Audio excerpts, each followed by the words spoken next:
아마 윤 대통령은 이번 총선이 결국 한동훈 위원장 때문에 망쳤다, 이렇게 일단 생각하고 있는 것 같아요.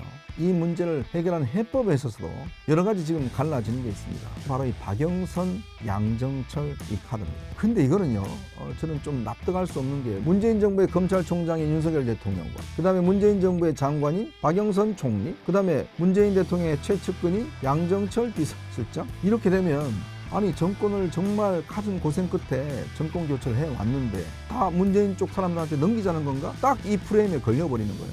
3년이라는 기간이 남았습니다. 이 3년 동안 대한민국이 지금 잘못되면 안 되지 않습니까? 그러면 대통령이 지금이라도 중심을 잡고 인사 문제에서는 반드시 좀 타이밍을 지켰으면 좋겠다. 그리고 절대 비선 논란은 나오게 해서는 안 된다.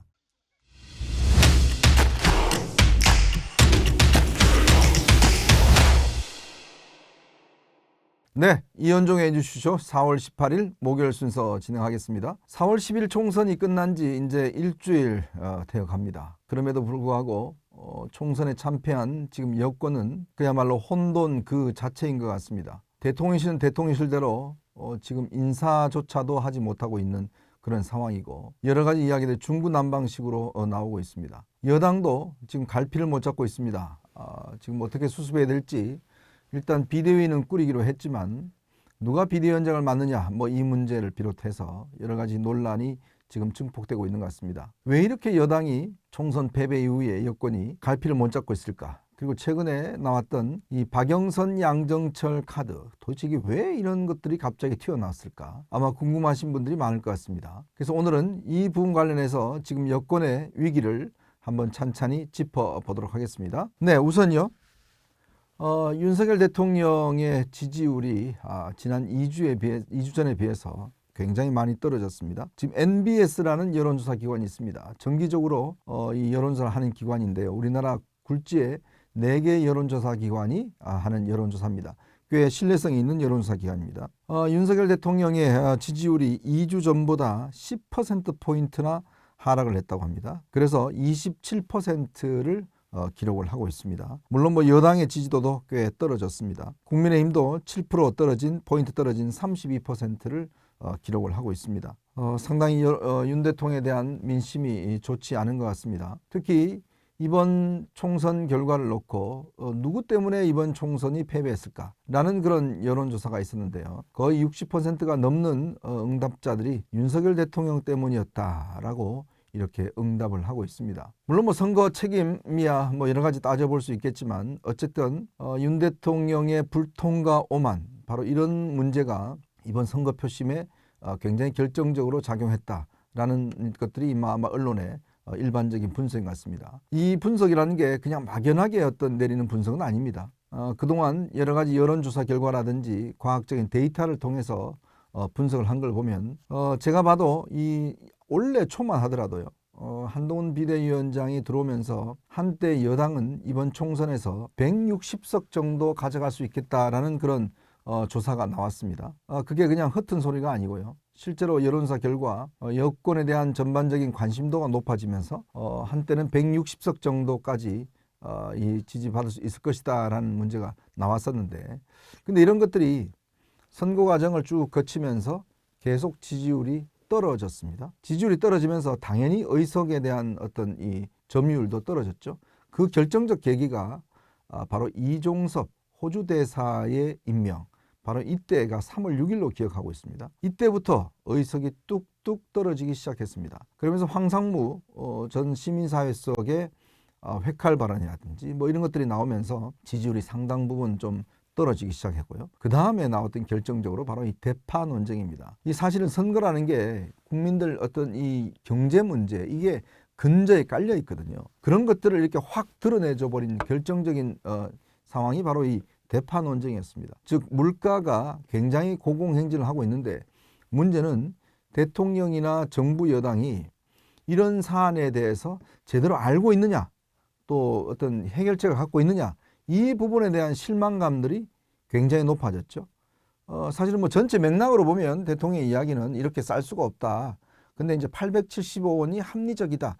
이런 이야기가 나오면서 그것만 딱 떨어져 놓고 보면 대통령이 지금 물가에 대한 현실인식이 있느냐, 라는 것이 이제 큰 문제였고요. 그래서 그 논쟁이 뭐 총선 이후까지 갔습니다. 그러다가 선거를 한 일주일 정도 앞두고요. 사전선거 앞두고 이 의대 증원 관련해서 대통령의 특별 담화가 발표가 됐습니다. 근데 당초 이 특별 담화에서는 대통령이 좀 유연하게 2,000명 이런 어떤 것을 고집하지 않고 해주길 기대했었는데 장장 51분 동안 대통령이 이 문제에 대해서 이 담화를 함으로 인해서 굉장히 악영향을 미쳤다. 제가 확인을 해보니까요. 이 전과 이후가 대략 한 10석 정도 뚝 떨어졌다고 합니다.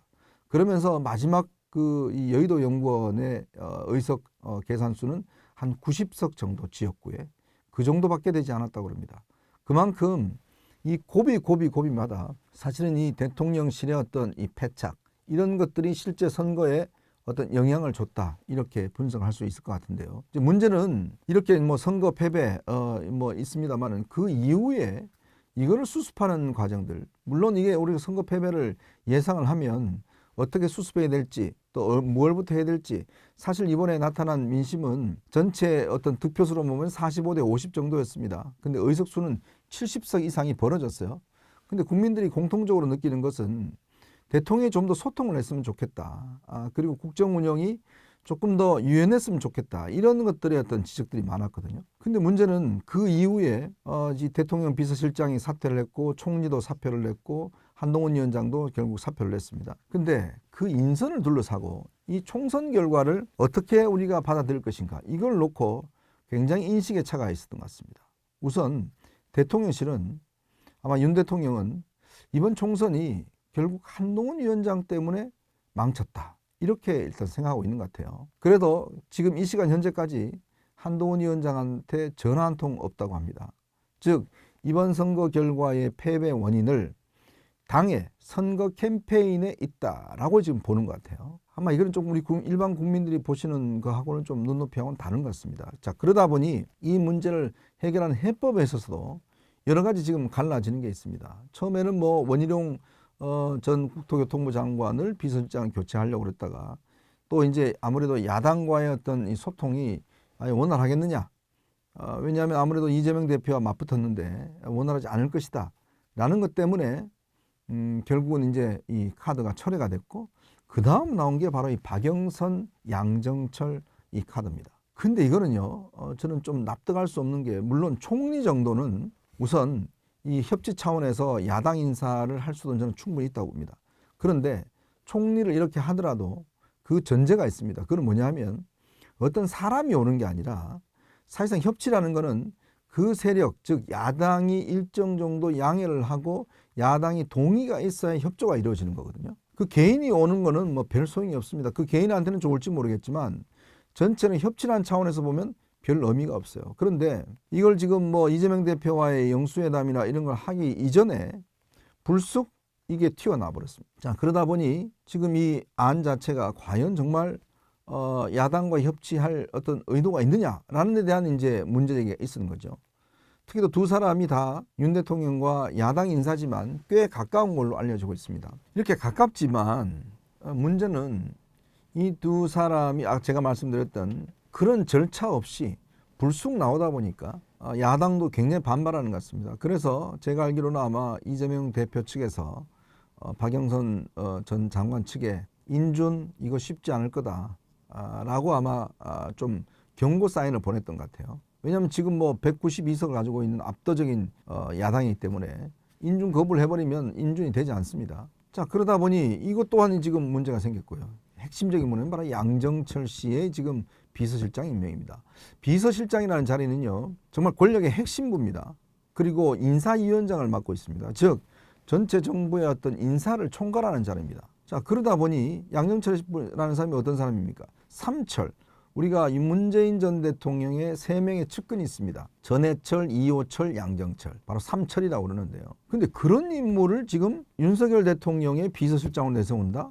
그리고 이 양정철이라는 사람이 굉장히 정치 전략가이긴 하지만 또 음모론자이기도 하고, 또 이 지난 21대 총선을 그쪽에 지휘하면서 패배를 안겨줬던 사람입니다. 그리고 예전에 여러분 기억나시죠? 배째 드릴까요? 뭐 이런 말을 했다고 해서 논란이 됐죠. 그럼 본인은 뭐 하지 않았다고 이야기를 하는데, 어쨌건 이 보수층들한테 굉장히 인식이 안 좋은 사람입니다. 그런데 이런 사람을 지금 비서실장을 앉힌다. 이거는요, 생각해 보십시오. 문재인 정부의 검찰총장인 윤석열 대통령과 그다음에 문재인 정부의 장관인 박영선 총리, 그다음에 문재인 대통령의 최측근인 양정철 비서실장, 이렇게 되면 보수 지지층들이 그럼 이 정권은 누구 정권인가? 정체성이 뭔가? 이 문제가 비롯될 수가 있는 거예요. 저는 그래서 도대체 이런 이 아이디어를 도대체 누가 냈지? 라고 좀 의문을 품었는데 알고 보니까요. 지금 인사 라인은요. 비서실장, 정무수석, 홍보수석 뭐 이런 쪽에서 이제 인선을 하는데 이 세 사람 다 까마득히 모르고 있었습니다. 이 보도가 TV조선과 이 YTN의 단독으로 어제 새벽에 날 때까지 두 사람은 아무것도 모르고 있었어요. 그래서 제가 확인을 해보니까 이게 도대체 말이 되는 소리냐라는 이야기가 나왔습니다. 그래서 바로 대통령한테 보고하고 이거는 없었던 거로 해야겠습니다 라고 해서 공식적으로 대통령실이 부인하는 입장문을 냈어요. 그런데 또 한 사람이 있습니다. 이 한 사람의 고위 관계자는 이거 사실 검토되고 있는 거 맞다. 지금 논의되고 있고 대통령의 결심만 남았다. 또 이렇게 이야기를 했어요. 이 사람이 실제로 그 보도를 아마 관여했던 사람인 걸로 알고 있습니다. 근데 도대체 이 사람은 누구냐? 제가 뭐 실명은 알지만 말씀드리지 못하겠고 대통령의 소위 그 대통령실 안에서도 대통령과 가까운 또 대통령 부부와 가까운 이너서클 중에 한 명으로 알고 있습니다. 그러면 도대체 이 인선이 어디서 결정이 되는 건가라는 데 대한 의문이 분명히 일겠죠. 자, 그러면서 이제 여러 가지 비선 논란이 지금 일고 있는 겁니다. 즉 인사의 공식적 라인에서는 전혀 모르는 이야기를 왜 비선에서, 아니 대통령실이라는 조직이 지금 뭐 공선과 비선이 나눠져 있다? 이게 말이 안 되지 않습니까? 다 대통령의 비서 조직인데. 그래서 이거는 좀 심각한 문제다라는 문제 제기가 있는 거죠. 자, 그러니 지금 이 수습에 지금 뭐 갈피를 못 잡고 있는 거, 이 보수층들이 지금 이 좀 전에 제가 말씀드렸던 지지율이 11%포인트 급락한 것도 제가 볼 때는 아마 이런 영향이 있을 것 같습니다. 아마 더 떨어질 가능성도 있어요. 왜냐하면은 이 보수층들 입장에서 보면은 아니 정권을 정말 갖은 고생 끝에 정권 교체를 해 왔는데 이거 정권 교체 한 2년 만에 그러면 다 문재인 쪽 사람들한테 넘기자는 건가? 딱 이 프레임에 걸려버리는 거예요. 저는 왜 윤 대통령이 이런 선택을 했을까? 물론 뭐 전체적인 이 상황을 보면 어떤 돌파하기 위해서 여러 가지 협치의 어떤 모델을 생각할 수는 있겠지만 그러나 그것도 원칙이 있어야 되지 않습니까? 뭔가 중심을 잡고 해야 되는데 아예 중심도 없이 그냥 뭐 이런 사람들 다 온다고 하면 그게 협치가 되는 게 아니거든요. 저는 참 이 부분 관련해서 굉장히 아쉬운 대목이다. 그리고 또 한 가지는 그래서 지금 인선이 벌써 일주일 넘게 지금 하고 있지 못한 상황입니다. 근데요, 대통령이 지금 보면 항상 이 때를 놓치고 있다라는 저는 지적을 하지 않을 수가 없어요. 뭐냐면 정치라는 거는 뭐 제가 이렇게 관찰해 보면 타이밍이 있습니다. 타이밍의 예술이라고 그러거든요. 어떤 문제가 생겼을 때 딱 그 적절한 타이밍에 어떤 대책과 해명이 나오면 그 논쟁이 그렇게 확산되진 않아요. 근데 이번에 보시면 지난 이종섭 장관의 호주 대사 임명 문제도 그렇고 대통령 그 뭐 잘못이냐라고 이야기를 했는데 결국 나중에 사퇴했지 않습니까? 황상무 수석도 마찬가지예요. 의대 문제도 마찬가지입니다. 다 타이밍을 놓치다 보니까 결국 두드려 맞을 때는 한참 두드려 맞고 해결했는데도 효과도 없고 이런 문제가 계속 반복되고 있다는 거죠. 그거는 결국은 대통령의 어떤 정무적 판단과 결단이 계속 늦어지고 있다. 타이밍을 못 맞추고 있다는 거죠.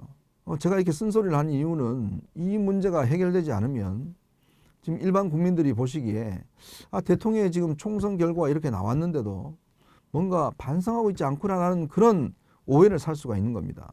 자, 그렇기 때문에 저는 이번 인사 문제에 있어서도 대통령이 지금 원칙에서 흔들리면 안 된다. 즉 어떠한 할 때 우선 우리 내부가 탄탄하고 그리고 그에 대한 지지를 확보하고 그 다음에 어떤 손을 잡아야 되고 그 손을 잡는 것도 그냥 사람만 데리고 오는 게 문제가 아니라 그쪽에 어떤 일정 정도의 협치에 대한 원칙과 이런 것들이 합의가 되고 난 다음에 해야 효과가 있는 거지 무조건 사람만 데리고 온다고 그거는 그 사람한테는 좋은 이야기지만 대통령이 의도했던 이런 것들은 이루어질 수가 없다라는 이야기를 드리고 싶은 거예요.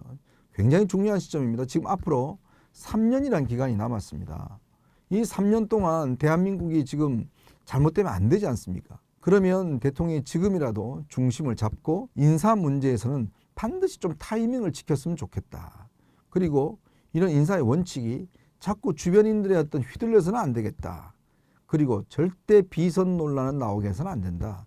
박근혜 정부가 사실 탄핵당하고 한 게 뭐 때문이겠습니까? 결국은 이 비선과 문고리 논란 때문에 결국은 국민들에게 헌법재판소에 탄핵이 된 거 아니겠습니까? 그런 아픔을 겪고도 똑같은 일을 반복하면 안 되겠죠. 절대 이거는 막아야 될 문제다라는 생각이 들고, 그래서 저는 지금 빠르게 인선을 하되 결국은 중심을 지키고 있던 지지층마저도 떠나가게 해서는 안 된다.